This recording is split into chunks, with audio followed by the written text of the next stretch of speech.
Baik, selamat malam. Perkenalkan, nama saya Citra Marliayanti, NIM 19104166868, kelas manajemen A1 pagi. Saya dari Universitas Pancabakti, jurusan manajemen, Fakultas Ekonomi. Dalam mata kuliah analisis lingkungan bisnis dengan dosen Adi Mursalin SEMM. Di sini saya akan membacakan ringkasan dalam buku analisis lingkungan bisnis, yaitu bab 4, politik privat dan tekanan sosial. Ringkasan swasta terjadi di luar arena lembaga pemerintahan dan biasanya melibatkan penggunaan tekanan sosial untuk menyebabkan perusahaan mengubah praktiknya. Politik swasta seringkali dipimpin oleh organisasi aktivis dan LSM lain yang berupaya mengedepankan isu-isu dalam agenda mereka melalui tekanan langsung dan tawaran kolaborasi. Aktivis memainkan peran penting dalam lingkungan non-pasar karena mereka dapat, yang pertama, mengingatkan manajemen terhadap isu-isu yang menjadi perhatian publik. Kemudian yang kedua, mempengaruhi organisasi kepentingan. Dan yang ketiga, menyebabkan perubahan dalam intuisi. Dan yang keempat, memberikan informasi kepada masyarakat dan pejabat pemerintah. Strategi politik privat para aktivis seringkali diintegrasikan dengan strategi politik publik. Strategi politik swasta terdiri dari pemilihan target, tindakan untuk menarik media, dan upaya untuk mengembangkan dukungan publik.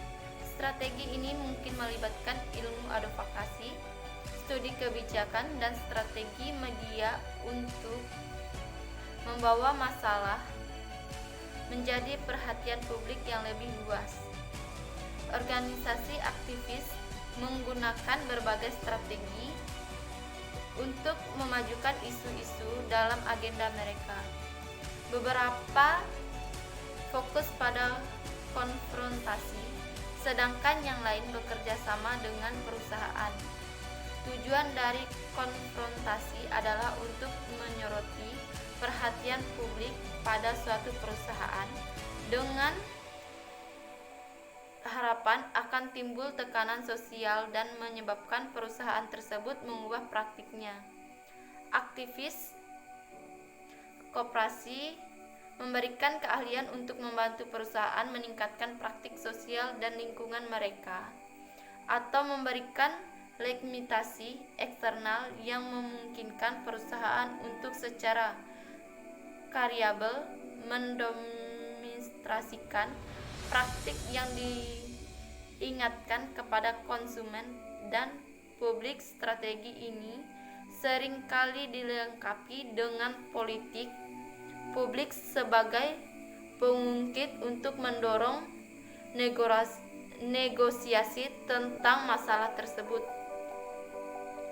Dan dalam menangani organisasi aktivis, perusahaan mengambil sejumlah pendekatan. Beberapa mengabaikan isu dan aktivis dengan harapan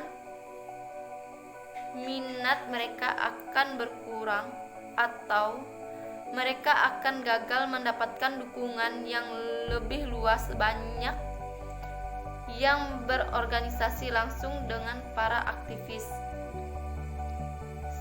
seperti kasus Onbank. Yang lain bekerja sama dengan aktivis koperasi untuk menemukan solusi atau masalah yang teridentifikasi, seperti dalam kasus Misdons dan EDF. Ketika sebuah perusahaan yakin bahwa praktiknya sesuai atau bahwa kelompok aktivitasnya lemah, ia dapat menantang para aktivis. Namun sebagian besar perusahaan lebih memilih untuk bernegosiasi daripada terlibat dalam konfrontasi berkepanjangan yang dapat menarik perhatian media, publik, dan pejabat pemerintah.